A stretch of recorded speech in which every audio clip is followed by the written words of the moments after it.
係嗰網友 Donald Trump 政府嘅政策，咁就係我哋揀兩個主要政策出嚟講嘅。一個就係嗰個關稅嚇，我哋會作出詳細嘅估計，即係一向我都有約莫嘅估計，但係呢啲嘢去到佢將近實施嘅時候呢，我哋係要諗得細節啲嘅。咁就究竟呢個咧係 Part A， 唔係講對全世界徵稅，係對中國嘅徵稅，係會對中國嘅出口同中國嘅貿易、中國嘅 GDP 作出幾大嘅影響呢？呢個同埋佢會點樣實施法呢？我哋喺香港當然係非常緊張啦呢樣嘢，因為香港係最大嘅轉口港啊嘛，即係有2000幾億美金啊！香港每年係中國透過香港愛嚟出口嘅，咁呢個係隱藏咗好多數喺入邊。喺呢條片入邊呢，我會簡單地解答咗呢個中國出口喺 Donald Trump 加咗關稅之後嘅影響啊！即係上次加關稅，同埋佢有乜嘢形式可以轉變咗？即係譬如佢係咪喺外國就係設廠嚟到生產，好似當日日本咁，或者係轉去外國包裝，咁樣會唔會迴避咗呢個關稅呢？對中國嘅 GDP 又有幾大嘅影響呢？我哋睇睇。嗱，未睇之前睇睇大家買呢隻非常受歡迎嘅 NMN 嚇，因為佢點解咁受歡迎呢？好好賣，5 in 1。呢個就係除咗有 NMN 啊，仲有微分子膠原蛋白、水解膠原蛋白、苯丙胺酸、透明質酸，咁就食一個月，價錢平到不得了，即係實惠到不得了。韓國名牌1088，870蚊，仲咧送 Form Bio 雙重免疫益生菌俾你。嗱，呢個咧就係有 coating 保護啲益生菌，直送落小腸，有20億嘅。最大鑊呢就係獵戶素啦，就嚟冇得送啦，就嚟冇得送。我諗呢2日要停止啦，到禮拜日啊停止，因為隻獵戶素賣晒，呢隻嘢好到不得了。嗰啲人咧就話食一隻幾貴嘅獵戶素都冇用，一食呢隻嘢啫，即刻唔使屙夜尿，2個禮拜都唔使屙夜尿，搶晒。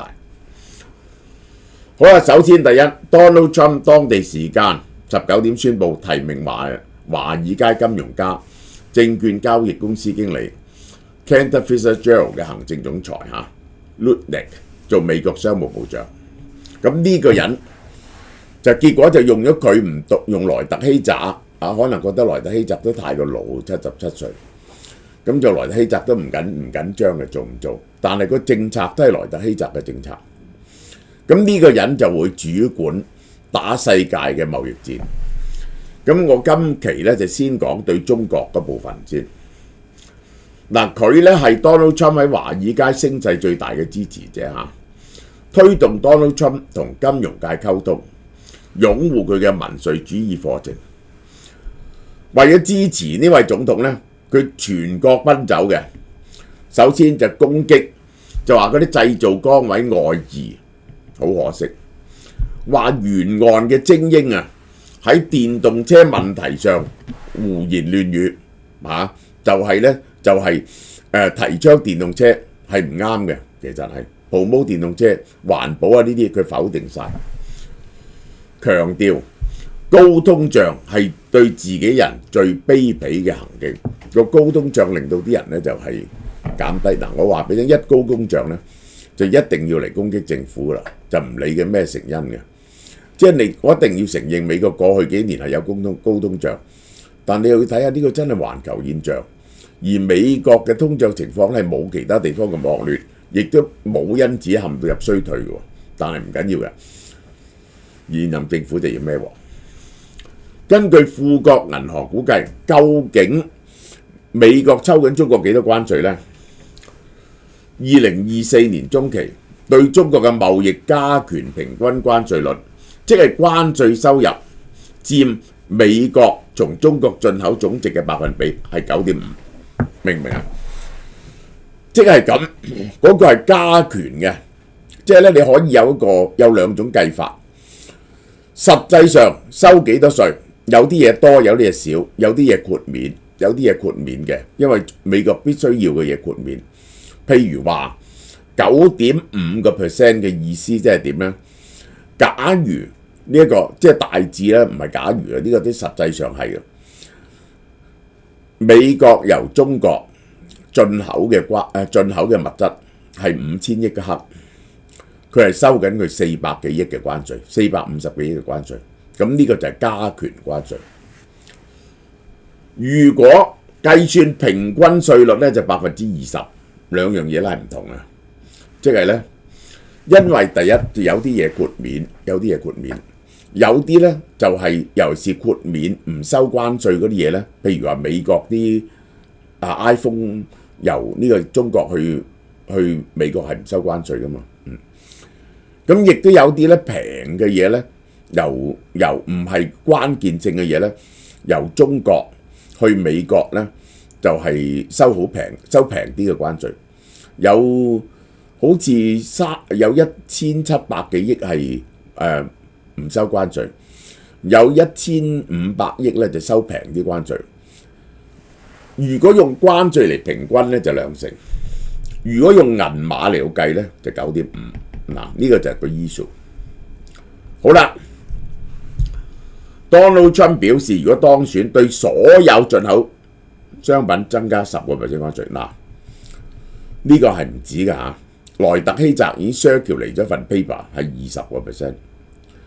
咁呢個我喺度計美國政府嘅 budget 嗰時咧，會解釋呢樣嘢俾你。10%係冇意義嘅。3萬幾億嘅入口嘢，如果你抽人哋呢一個佢本來有3%，你抽10%，即係增加7%，只係得2000億，對 Donald Trump 嗰個 budget 嚟講咧係冇幫助。佢要再減稅咧就唔得啦。咁咧就係抽20%，20%咧就大概有5、6千億嘅5、6千億。而對中國商品徵收嘅平均關稅係60%，60至100%。好啦，呢個60%你點計咧？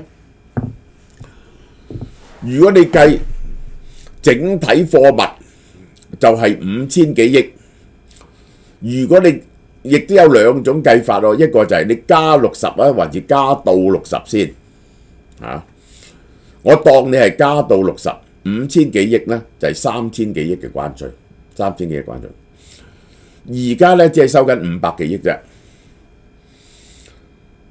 咁你如果有一啲係100%咁樣拉勻咁，係咪70%？70% 3500億個關稅係嚇。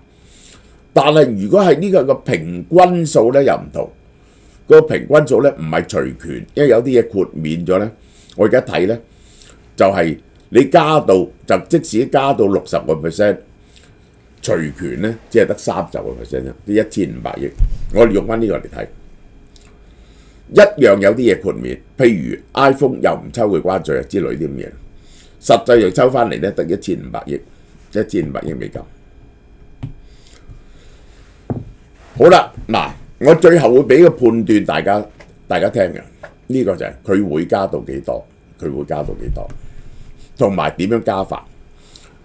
好多經濟學家都表示懷疑 Donald Trump 會唔會完全實施60% 嘅關稅，因為佢哋覺得咧，如果加徵60% 關稅咧，個通脹非常之犀利。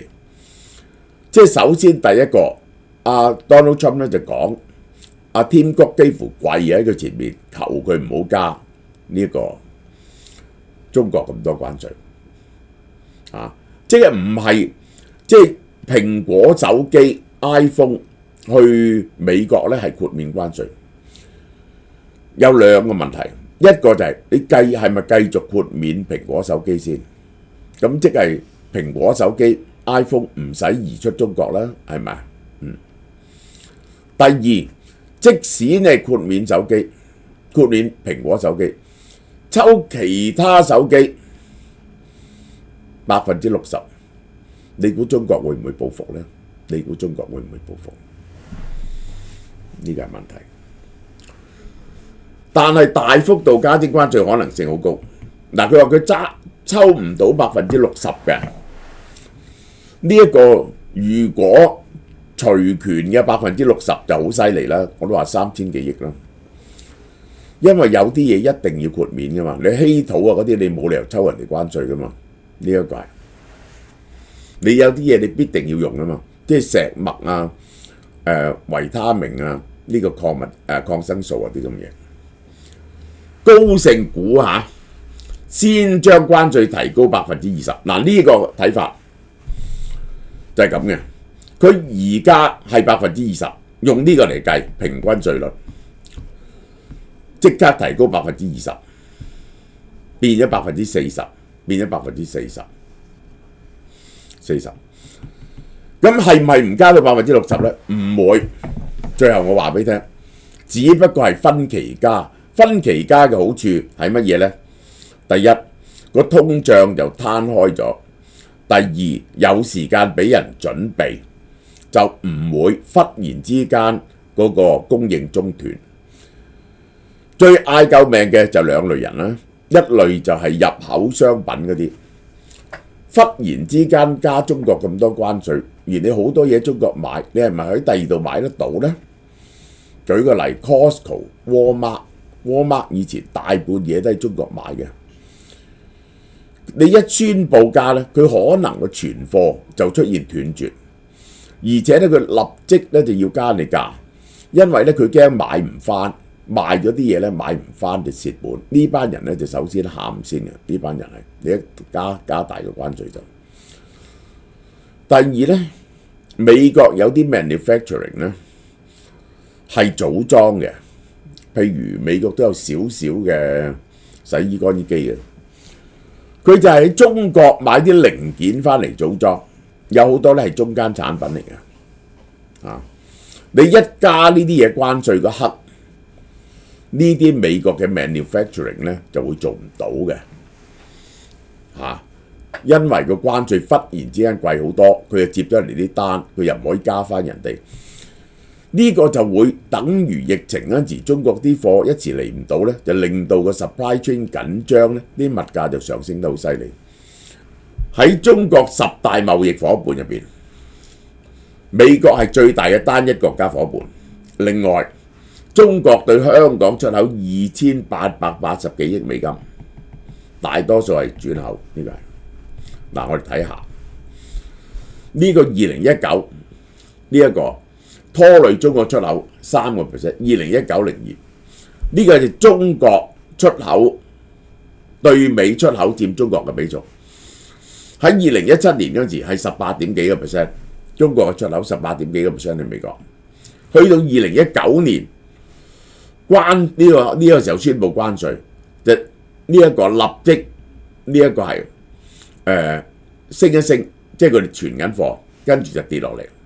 跌到16%，跌咗3%，然後疫情焗住要同佢買，反彈翻2%，然後去到呢度插落嚟，拖累中國進口約4至8%，呢個明白啦？呢個就係 Donald Trump 當選個關稅，如果直成上60%。而家佢當咗26%啦，咁你估計咧，佢係會插落去邊度咧？我一陣話俾你聽。好啦，中國出口額嘅變化，其實中國對全世界嘅出口咧冇乜變化，對美國出口大變，係由呢度跌到落嚟呢度，同對中國嘅對美國嘅出口大跌。究竟我哋要問嘅問題就係呢個美國同中國買乜嘢呢？最犀利嘅2000幾億嘅機電，呢個音像設備同埋零件附件。嗱，我舉個例啦 ，iPhone 已經係啦，咁就係PC 啊嗰啲已經係啦，唔止呢啲嘢㗎，好多小嘅用品嘅，我係睇過晒嗰啲價錢嘅比較。即係咧，我覺得最傷嘅咧，你去 Home Depot 度買嘢咧，你好快啲買啦。即係譬如一個電鑽咁啊，典型嘅一個電鑽咧，喺中國買2蚊，台灣咧就係3-4蚊。然後咧就去歐洲買咧，就東歐買咧就6-7蚊，德國買咧就12-13蚊，美國買咧就17-18蚊。美國 typically 貴8倍至10倍嘅呢啲咁嘅嘢。你知日常咧用好多呢啲嘢嘅，呢個係用好多呢啲嘢。其實中國啊係由低端咧就移咗去好多機電嗰度。好啦，雜項產品呢個都呢個2000幾億係呢樣嘢喎，600幾億係家具、玩具呢啲咁樣嘅嘢。紡織係跌到得450幾億，塑膠260幾億，呢一個賤金屬280幾億，加埋5300幾億，5300幾億。最重係呢3樣嘢。第一，所有電機產品包括 iPhone 你喺美國買嘅 iPhone、PC 有啲 notebook 都係大陸做嘅，2130幾億，呢個你收唔收佢關稅咧？我諗都好難收蘋果關稅。如果整死咗蘋果咧，嗰啲蘋果嘅股東咧一定唔肯個 Donald Trump，呢個係大問題，呢個係大問題。好啦，如果照抽2成關稅，呢5000億咧就變咗6000億。如果4成咧就7000億，抽足60% 咧8000億。咁呢個就收到3000億啦。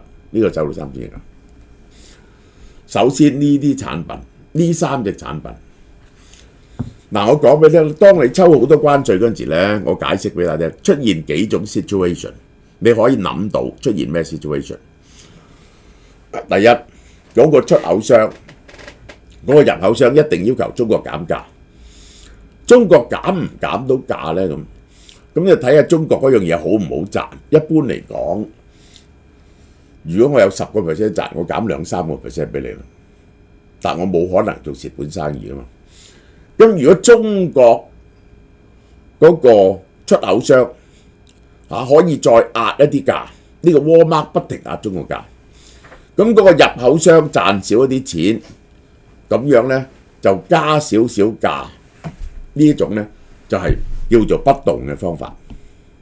即係其實咧嗰個 supply chain 冇喐到不動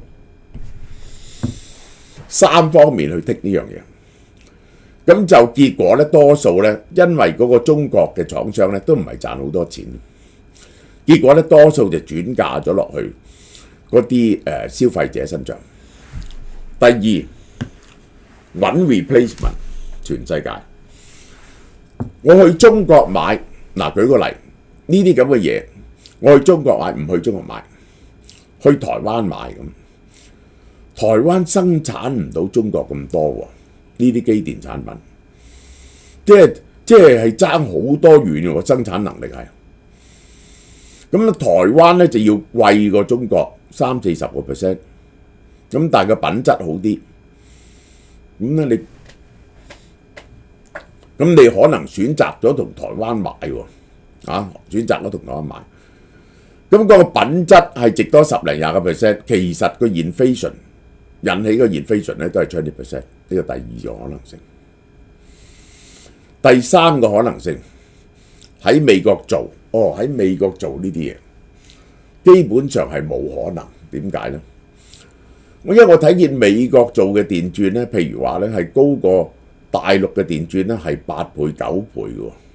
咁呢個唔係呢一個60% 嘅關稅可以 offset 嘅嘢嚟嘅喎。呢個。咁但係咧就得呢3種變奏嘅啫。我哋睇下佢會走乜嘢路線。通常咧係一個 combination of 呢幾樣嘢。中美嘅直接貿易額減少，直接俾東盟同墨西哥彌補咗。喺呢度，中國嘅對世界嘅貿易額係穩定嘅。其實中美做小生意。啲貨去咗東盟同墨西哥。美國官方數據，墨西哥已經成為第一大進口國，進口額4750億，超過中國嘅4270億。點解啊？就係產生我講嘅第一種反應，就係佢轉咗去第二度做，而轉去呢，有一部分呢就轉咗去墨西哥做，有一部分轉咗去墨西哥做，所以呢，由墨西哥入口，而且美國廠好中意去墨西哥做，呢個叫近岸嘅承包制，嗰啲運費呢就冇咁貴，呢個冇咁貴。墨西哥就跳上嚟，我哋睇下呢個係中美貿易呢條線係咁樣跌咗落去。墨西哥起咗幾多呢？我哋由呢度開始講。墨西哥唔係起好多啫。哦，你咁睇係彌補唔到呢條線，一部分去咗墨西哥。呢個就係加拿大，墨西哥就由呢度上嚟呢度，中國由呢度跌落嚟。墨西哥彌補唔到中國，只係一小部分。嗱，好啦，呢個就係跟住落嚟呢，就係呢一個日本，呢一個 Germany 啊，呢個冇乜喐嘅。跟住落嚟就係越南啦，越南呢，就由呢度上咗嚟，越南上嚟。2017年到2023年貿易戰呢6年。個改變係點呢？由中國嚟嘅貨少咗咁多，嗱，藍色喺出邊即係少咗，白色喺出邊咧就多咗。墨西哥多咗咁多，墨西哥多，你假設墨西哥多咗咁多，呢一個越南多咗咁多，加埋啲 South Korea 啊，一啲 Thailand 啊咁樣 ，exactly 彌補咗呢個。美國嘅貿易赤字冇少到，中國嘅貿易盈餘冇少到，但係美國對中國嘅貿易赤字就少咗，但係美國就增加咗對墨西哥同埋東盟嘅赤字，中國對美國嘅盈餘少咗，嗰啲貿易盈餘就去咗墨西哥，去咗主要係東盟，然後墨西哥。美國自中國同東盟嘅進口額。嗱，東盟係彌補咗好多，真係由呢度開始計，呢度開始計。東盟係由7去到10，起咗3，東盟去3。美國咧係由呢度10幾跌到落嚟呢度，跌咗7。中國嘅出口市場去東盟523，去美國55幾，去墨西哥81。去加拿大45，嗱，去到呢度咧，我要講第二樣嘢俾你聽。呢3個係聯動嘅。中國嘅生意，因為美國同墨西哥同埋呢一個同墨西哥同加拿大有個貿易協議啊。今次 Donald Trump 咧係一定要呢2個同時加中國關稅，所以中國嘅關稅受影響嘅咧係630億6300億美金度。如果唔係咧，你啲貨去咗墨西哥轉去美國咁樣，呢個美國咪好笨係咪？所以最近咧就係美國加徵中國嘅電動車100% 關稅咧，就係呢個加拿大立即跟嘅，墨西哥都焗住跟嘅呢個。越南就係 exactly 就係彌補咗呢一個中國嘅一大部分，大家睇見最大嘅彌補。你睇住加關稅，佢一定升，一路升。呢一個就係由大陸嘅入口去美國嘅出口。原來喺大陸入多咗好多嘢去咗美國。數據顯示中國對墨西哥嘅直接投資好低，原來中國廠唔係好多去咗嗰度。美國嘅投資增加，係美國商人原本喺中國做 OEM 嘅，轉咗去墨西哥做，就唔係中國唔係好熟悉去墨西哥開廠。嗱，大家睇下啦，呢個就係美國對墨西哥嘅投資，呢個就係美國 manufacturing 對墨西哥嘅投資，中國嘅投資好少啫，墨西哥唔係個主要嘅流動，係美國廠搬去墨西哥，於是嗰啲 OEM 搬去墨西哥，所以墨西哥增加大咗對美國嘅出口，而中國減少咗。中國人唔係咁好敢去墨西哥。2021年啦，中國喺墨西哥嘅投資咧都係陸地投資，表明咧呢個係認真嘅嘢。咩叫陸地投資呢？就係一間新地開始慢慢搞，佢係希望咧就長線做嘅。呢個咧就愛嚟測試佢係唔係去換包裝就走去美國。如果換包裝咧，好少陸地投資啊，通常都買間現成嘅廠嘅，呢個係。所以東南亞尤其是越南先至係中國出口對美國嘅中間點。中國對越南嘅外國直接投資金額更加大，大家睇下呢個就係中國好多投資去越南。你而家即係話出現咗兩個 situation， 去美國嘅生意係好多俾東盟尤其是越南彌補咗。原來好多嘢就走去越南嗰度，你睇中國啲廠去嗰度入盒啊、包裝啊咁樣啦。去墨西哥就唔係，去墨西哥咧佢哋又真係轉咗，本來 OEM 去中國嘅嘢轉咗去墨西哥做，所以墨西哥彌補咗。中國同東盟嘅貿易9000幾億，係最大嘅貿易夥伴。中國對越南嘅出口額2290幾億，係當地組裝再出口去美國。嗱，中國點解同埋歐盟起得咁同埋中國同東盟都起得咁犀利呢？幾個原因呢？第一，東盟嘅經濟增長緊，佢自己本身需要嘅嘢多咗，中國產品霸佔咗東盟嘅市場，此其一。第二，多數係中間商品。因為東盟個 supply chain 唔完善，於是好多時就要由呢一個中國買啲中間產品嚟到組裝嚟到出口嘅，呢個就係咁樣。呢啲咁嘅出口呢，組裝咗呢，就好多去美國，亦都有啲咧去歐洲嘅，去全世界。東盟呢係另一個世界嘅工廠嘅組裝區嚟嘅呢個。大家睇下，中國出口去東盟乜嘢咧？又係電機產品、核反應堆，呢個咧就去啲落後國家。呢個係塑料及製品、鋼鐵產品嚇、家具嚇呢啲咁樣嘅嘢。高盛預測，如果美國加徵2%關稅，人民幣貶到7.4至7.5，嗱呢個要小心，呢個我哋香港人真要小心。2018至2019咧，人民幣由6.3貶到7.08，係貶咗 10%。呢一個美國對中國加2%關稅，人民幣貶咗 10%， 對沖咗呢樣嘢，貶值幅度12.75，對沖咗關稅。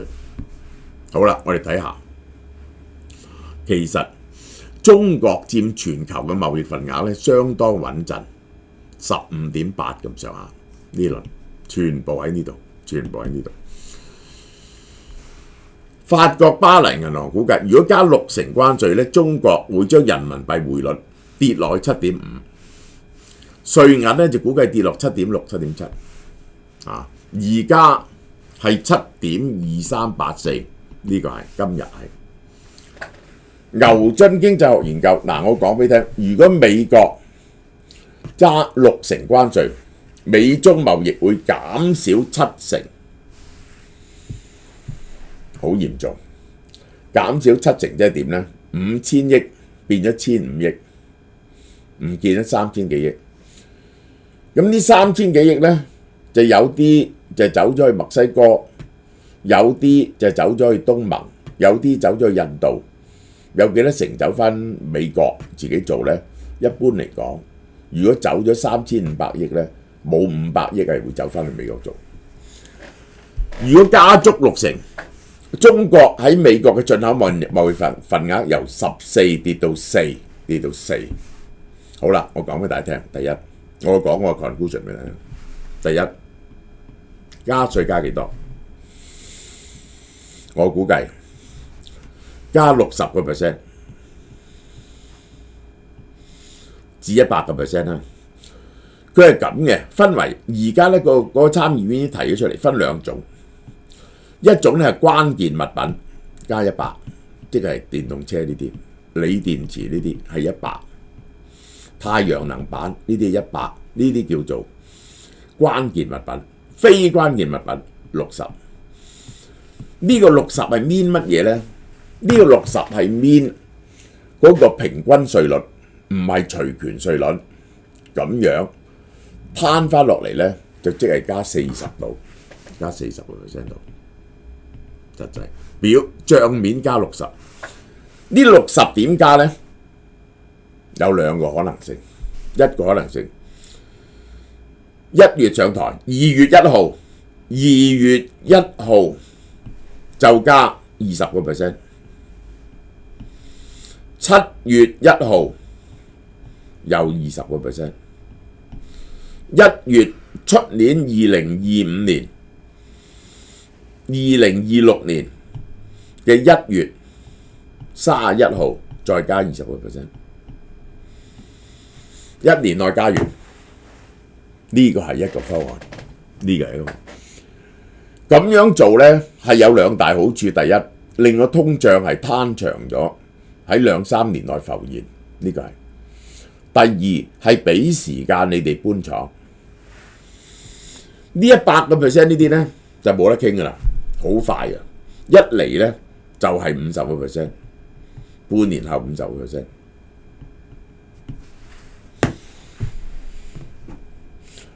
第一，我解釋俾你 ，Donald Trump 而家咧，佢係想喺上任頭100日雷霆風行，佢預備引緊急條例，呢一個就係進入緊急狀態，引18世紀嘅條例，用軍隊去拉呢個非法入境者。喂，最好笑咧，佢特登拉喺當兵年齡嘅中國非法入境者，因為佢驚呢班人咧。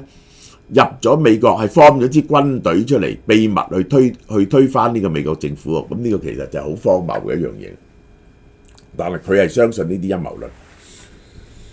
佢哋成班人都有個 urgency，佢係會考慮一下個通脹，所以唔會即刻加60至100，但係亦都唔會拖長。第一橛一定係喺2月1號已經開始實施。佢要1年內加齊呢啲關稅，因為如果唔係呢，佢上一任減咗嗰啲稅呢就會恢復，因為嗰個落日條款呢，就係你揾唔到 revenue 嚟取代呢，你係要恢復嘅。呢個就係對中加稅額對中國貿易嘅影響，應該點講呢？中國出口5000億，我估計如果先跌1000億，再跌1000億，再跌500億，加齊晒之後，中國對美國嘅貿易額跌到2500億，唔見咗2500億，呢個就係對中國貿易嘅影響，呢個。對中國嘅 GDP 嘅影響，我講咩？呢個有長遠嘅影響。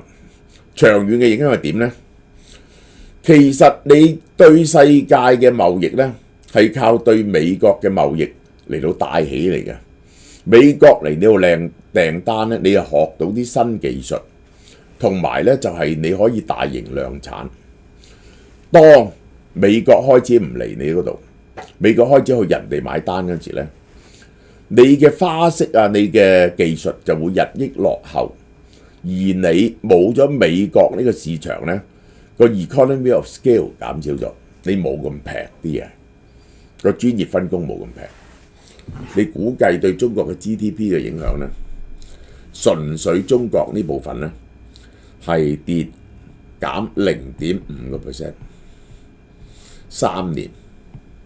0.5%， 總共令中國嘅 GDP 減1.5%。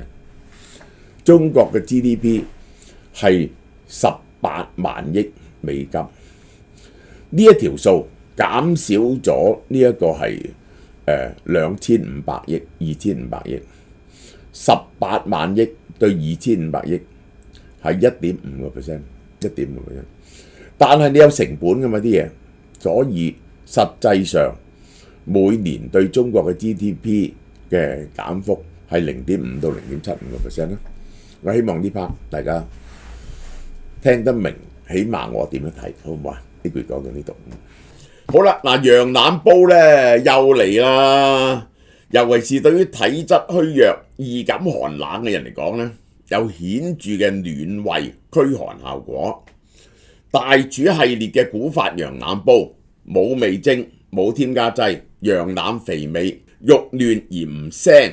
古法烹調，自製秘汁，慢火熬製，做出嚟咧醬香味濃，仲有馬蹄筍冬菇，可以加枝竹加白飯都唔錯。解凍後將食物由包裝袋倒入去個器皿入邊，慢火加熱，煮滾就可以食啦。